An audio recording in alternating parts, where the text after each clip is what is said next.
Okay class, now that we've completed our anchor chart and learned a little bit more about standard, word form, and expanded form, we're going to watch a quick video so that we can learn a little bit more about it. Okay, so let's get started. While you're watching the video, make sure to pay close attention. 652, 653, 654, 655. Oh, hey there, these Parkers. You just caught me in the middle of counting to 1,000.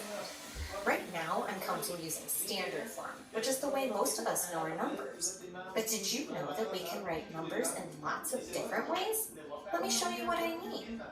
Take 655. Here it is in standard form. You can also write numbers using words or in written form. Here is 655 in written form. And finally, you can also write numbers using expanded form. When I use expanded form, I like to use these 10 blocks or use place value chart to write out the number. Here is 655 in expanded form. You can see that it looks like 600 plus 50 plus 5. In this quest, you are going to practice reading and writing numbers all the way to 1,000 using these different forms. Good luck on your quest and have fun.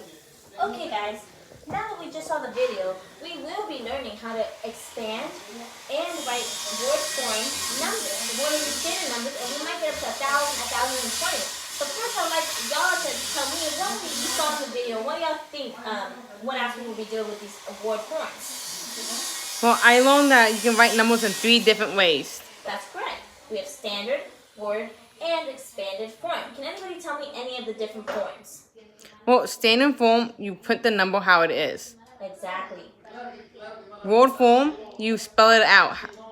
And then expanded form, you stretch the number out. That's very good, and that's a very good observation. And expanded, we are stretching the number out. Just like in our anchor chart, we are separating the numbers, and then so we can see them how they are separated. Okay, now that we have watched the video and discussed it a little bit, right now we're going to do an activity. We're going to go back into our tables, and as a group, we're going to complete a puzzle. And this is how the puzzle will look. We will have a strip at the top which says standard form. We have a bottom that says a word form. So you will attach the word form to the correct strip, 705. And then we will have expanded. Each part will be together, and this is how your puzzle should end up looking. So now I will pass the puzzle pieces out. You and your group will be putting the puzzle pieces together, and then at the end we'll discuss it and see how it went. Okay, I'm going to give you a few minutes to put them together, and then we'll just talk about it a little bit.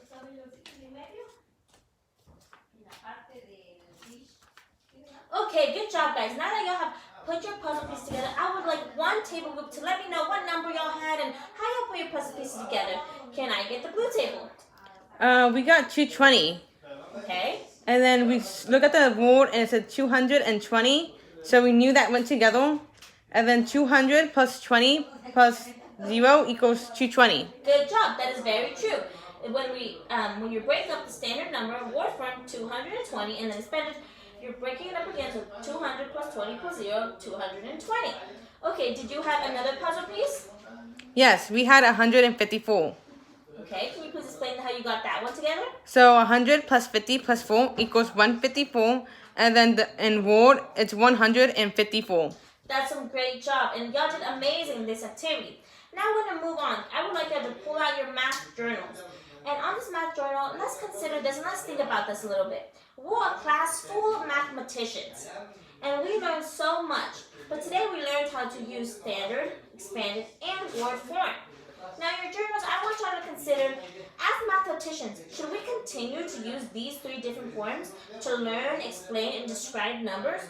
Or should we not use them at all anymore? So I'll give you a few minutes to write down your answer in your journal.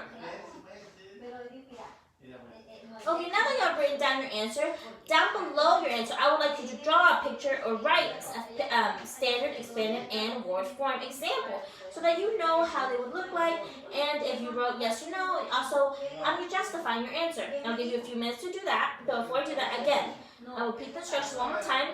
In your journal, you will be answering the question if you think we should continue to use standard, word, and expanded form to explain and describe numbers, or we shouldn't. And then down below, draw a picture of each one. I'll give you a few minutes.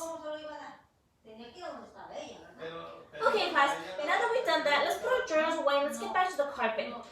Now for today's lesson, we learned a lot. And I would like someone to tell me something that they learned. Okay, so I learned words can be put in 3 different ways. Okay, that's very true. They can. And do you know one of those ways? Standard way is just the number. That's very true. Numbers have a lot of different meanings. But today we learned 3. And those are 3 different forms that numbers can be seen in. And also, these numbers will help when we're learning or when we've learned about place value. Because it helps us see where numbers should be identified correctly. Can anybody else tell me anything else? I learned standard form can be not as tricky as I thought. Yes, it's not as tricky at all. It's quite easy. It's simply the number, what we see in our everyday lives. Okay, now that the lesson is kind of coming to an end, I would like everyone to go back to their desk and we will be completing an exit ticket. On this exit ticket, I want y'all to fill out 2 things that y'all learned, 1 thing that you still iffy about, and then just draw a picture. So I'm going to be passing that out. Okay, on your exit ticket, I'll give you a few minutes, and then I will be picking them up, and the lesson is over. So thank you, my 2nd graders.